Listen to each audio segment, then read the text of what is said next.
نحمد و نصلی علی رسول الکریم. Viewers from mine of knowledge, السلام علیکم. صحیح بخاری کی حدیث مبارکہ ہے کہ اللہ کے رسول صلی اللہ علیہ وآلہ وبارک وسلم ایک دن تشریف لائے اور فرمایا کہ مجھ پر امتیں پیش کی گئیں. بعض نبی گزرے، ان کے ساتھ ان کی اتباع کرنے والا صرف ایک آدمی ہوتا تھا. بعض گزرتے اور ان کے ساتھ دو ہوتے، بعض کے ساتھ پوری جماعت ہوتی اور بعض کے ساتھ کوئی بھی نہ ہوتا. پھر میں نے ایک بڑی جماعت دیکھی جس سے آسمان کا کنارہ ڈھک گیا تھا. میں سمجھا کہ یہ میری ہی امت ہوگی، لیکن مجھ سے کہا گیا یہ حضرت موسیٰ علیہ السلام اور ان کی امت کے لوگ ہیں. پھر مجھ سے کہا گیا کہ ادھر دیکھیے، ادھر دیکھیے. میں نے دیکھا کہ بہت سی جماعتیں ہیں جو افق پر محیط تھیں.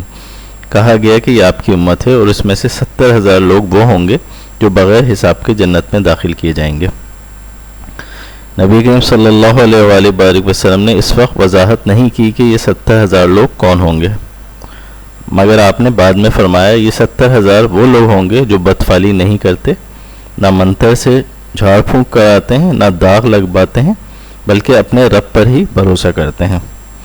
یہ سن کر عکاشہ رضی اللہ تعالیٰ عنہ نے فرمایا، اے اللہ کے رسول صلی اللہ علیہ وآلہ وسلم، کیا میں بھی ان میں سے ہوں؟ فرمایا ہاں.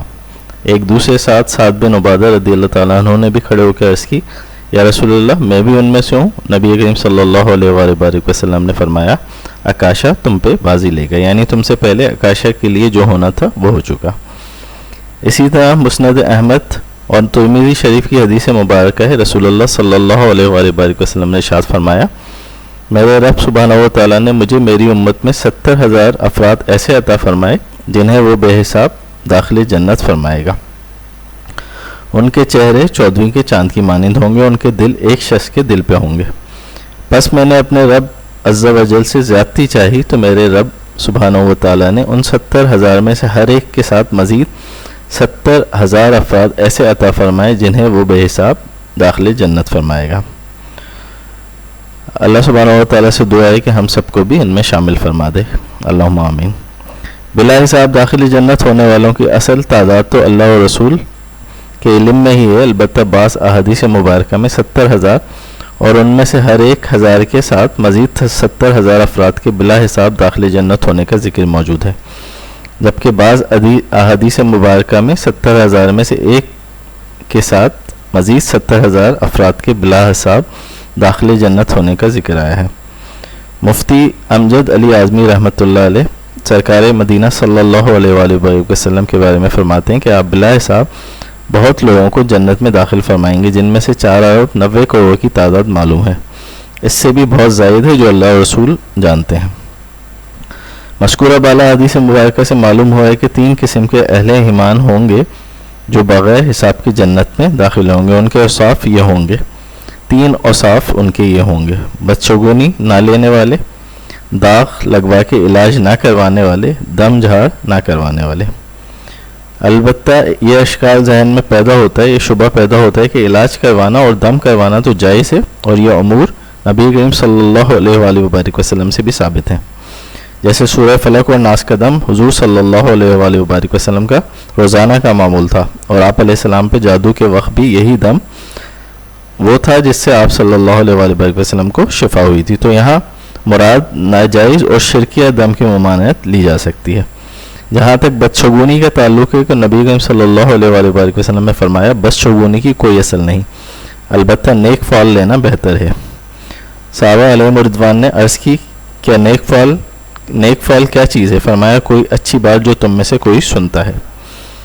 علماء کرام اس کی وضاحت میں فرماتے ہیں کہ مثلاً بیمار آدمی سلامتی تندرستی کا سن پائے، یا لڑائی پہ جانے والا شخص راستے میں کسی ایسے شخص سے ملے جس کا نام فتح خاں ہو، اس سے فعل نیک لی جا سکتی ہے کہ لڑائی میں ہماری فتح ہوگی انشاءاللہ عز و جل.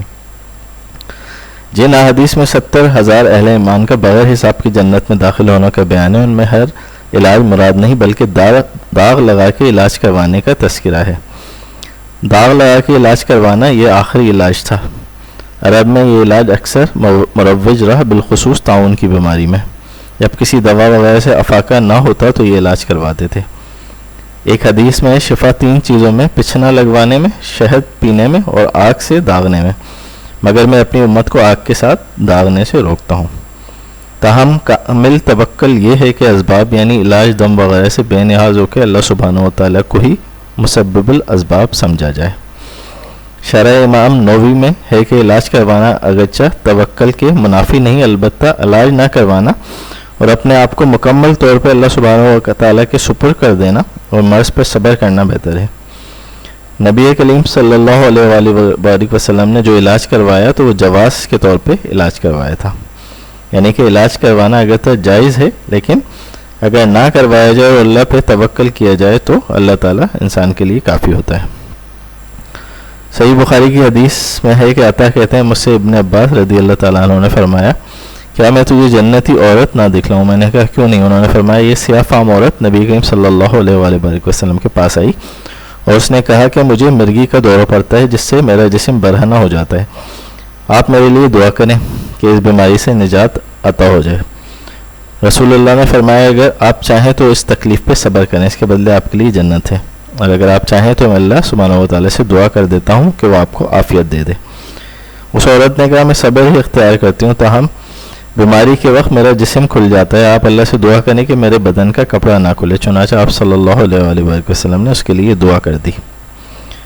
اسی طرح علاج نہ کروانے کا مسئلہ یہ ہے کہ خالص اللہ پہ توکل رکھنا اور اسی عقیدے کے تحت جائز علاج کروانا توکل کے منافی نہیں ہے۔ پھر جو لوگ خالص توکل پہ قائم رہ کے کوئی جائز علاج بھی نہ کروائیں وہ یقیناً اس فضیلت کے مستحق ہیں، یعنی بغیر حساب کی جنت میں داخل ہوں گے۔ ترمذی کی حدیث ہے، امیر المومنین عمر فاروق رضی اللہ تعالیٰ عنہ بیان فرماتے ہیں میں نے رسول اللہ صلی اللہ علیہ وآلہ وسلم سے سنا اگر تم اللہ پر ایسا توکل کرو جیسے کہ اس کا حق ہے تو تمہیں اس طرح رزق ملے جیسے ایک پرندے کو رزق ملتا ہے، صبح خالی پیٹ نکلتا ہے اور شام کو پیٹ بھر کے واپس آ جاتا ہے۔ اسی طرح جائز دم کرنا اور کروانا یقیناً شریعت کی نظر میں درست ہے۔ جواز کی بہت سی احادیث ہیں، البتہ دم نہ کروانا باعث فضیلت ہے۔ توکل یہ ہے کہ اسباب اختیار کر کے نظر اسباب کے بجائے مسبب الاسباب اللہ سبحانہ و تعالیٰ پر ہو۔ علاج معالجہ توکل علی اللہ کے منافی نہیں ہے کیونکہ خود نبی کریم صلی اللہ علیہ وآلہ وسلم سے ثابت ہے۔ غیر شرعی دم وغیرہ تو ہر حال میں ممنوع ہے، البتہ جائز دم علاج وغیرہ توکل کے خلاف نہیں بلکہ کمال توکل کے منافی ہے۔ لہذا جو لوگ اس حدیث پہ عمل کرتے ہیں علاج معالجہ ترک کرتے ہیں یقیناً ان کے لیے اس کے بدلے میں اللہ سبحانہ و تعالیٰ کی طرف سے خصوصی انعام ہے کہ وہ جنت کے اندر نمایاں لوگوں میں شامل ہوں گے انشاءاللہ۔